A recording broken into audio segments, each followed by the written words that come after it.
audio, I have seen the new Die Hard film, A Good Day to Die Hard. I saw it on the 13th, 10 p.m. show.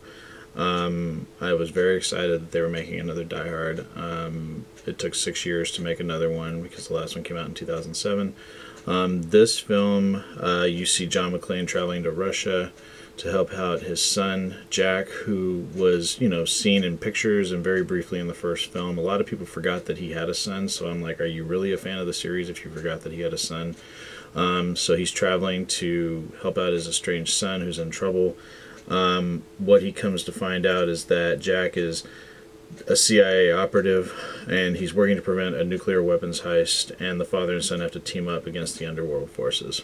The film was directed by John Moore, who had previously done Behind Enemy Lines and Max Payne. It was written by Skip Woods, who wrote the screenplay for Wolverine. And the film stars Bruce Willis as John McClane, Jai Courtney as Jack McClane. You have Sebastian Koch as Komarov. Mary Elizabeth Winstead has a cameo as Lucy McClane. Yulani Singir as Irina. Then you have Cole Hauser as Collins, and you have Radivoje Vik as Alik. Once it was announced that there was going to be another Die Hard, I mean, all the skeptics came out saying it was going to suck, because there was a lot of people that didn't like Live Free or Die Hard. Even though Live Free or Die Hard was a huge hit, and it was actually critically praised, there's still people on the internet that bitch about it, saying it's not a true Die Hard film.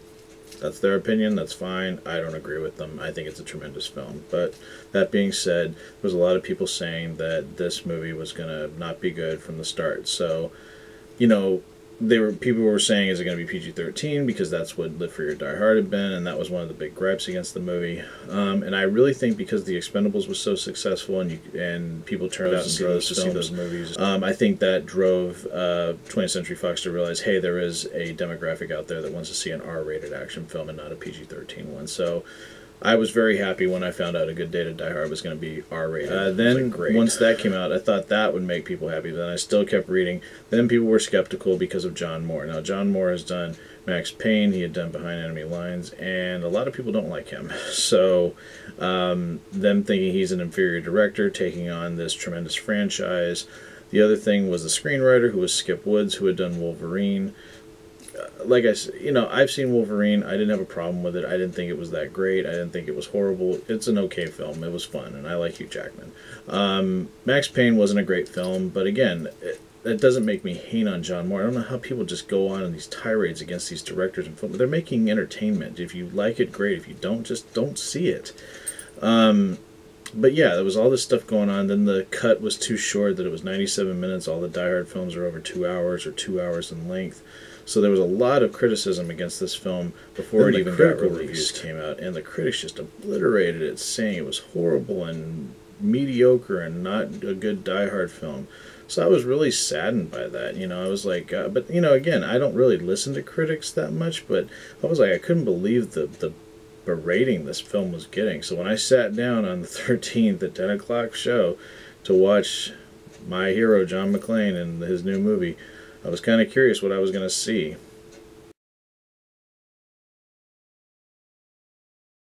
A Good Day to Die Hard was a fun movie.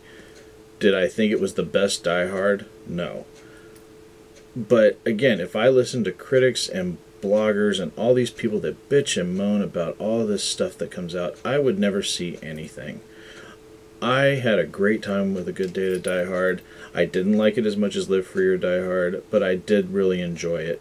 I think it has some great action in it. I really like Jai Courtney as Jack McClane. I really thought the dynamic between the father and son was really great. I liked the Russian location. I think after the fourth movie, where it was the entire world that John McClane was saving, I thought it was kind of interesting to put him in a foreign location like the fish out of water. I thought that was really kind of interesting. I actually thought John Moore did a great job directing it. I thought that it had a gritty look to it. It had that Max Payne vibe to it. It has that grays, and it's very kind of a moody kind of film. But yeah, I had a great time with the film. I thought the action was great. I thought Bruce Willis is tremendous, and he was John McClane again. Everybody's like, oh, well, he doesn't act like John. Well, yes, he does. He acts like an older John McClane. I did have one gripe with the film. I do think, everybody was saying that it shouldn't have been so short. I kind of agree with that. I think the movie could have been a little bit longer, and it could have been paced a little bit better. There were some parts where it just wasn't flowing. Yeah, I mean, they could have gotten a better script out of it. I also didn't think the villains were as memorable as some of the ones in the past. I mean, they're probably my least favorite villains of the series. Doesn't mean that they're bad or anything, but they just weren't as memorable as the ones from the other films. I did think there was an interesting twist at the end that I didn't see coming. But again, the number one reason to see this film is the action and Bruce Willis. I mean, the action in this is insane. There's some great set pieces. There's like this ballroom shootout. There's this great car chase that's like 15 minutes long. I thought that was great. There's also this tremendous shootout at the end of the film, which the whole thing was just insanely fun. And like I said, I just had a good time with it. All I wanted to do was go in, see a great film, enjoy myself, and have fun.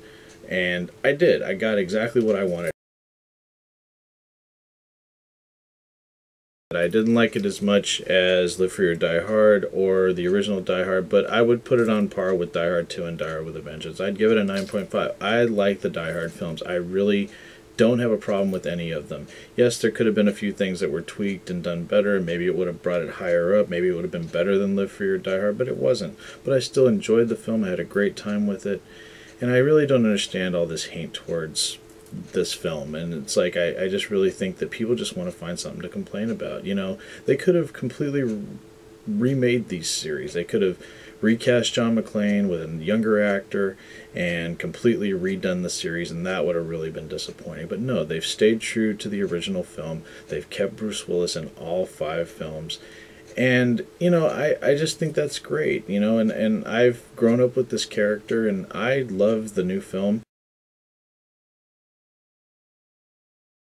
So I want to thank everybody for watching my retrospective on the Die Hard movie series. I know it was long. I appreciate everybody taking the time to watch this. Again, these are my opinions. I'm not saying anybody else is wrong, but if, I'm giving you my opinion of things that are thrown out there on the net, what critics say, other people's opinions, that's how I take it. But again, these are my opinions of this movie series that I really love. And I invite people to come and give me their feedback if they want to talk about this series. Let me know what you thought about the new movie. Let me know what you think about the series. Like I said, thanks so much for watching. I appreciate all the support, and I hope everyone has a nice weekend. Take care.